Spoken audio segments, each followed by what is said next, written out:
Hello everyone, আজকে দু চারটি কথা বলছি। এক নম্বর, পাখি পাকা পেঁপে খায়, পাখা মেলে উড়ে যায়। এই কথাটা 7 বার বললে এবং বুঝতে পারলে অবশ্যই বিয়ে হয়। 2 নম্বর,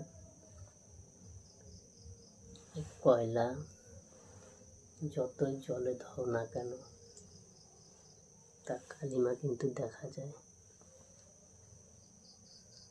আর পূর্ণিমার চাঁদ যতই সুন্দর হোক না কেন তার কিন্তু কলঙ্ক অবশ্যই দেখা যায়। প্লিজ কথাগুলো ভালো লাগলে অবশ্যই লাইক করবে, সাবস্ক্রাইব করবে। আজকের মতো এটুকুই। নমস্কার, গুড নাইট, টাটা।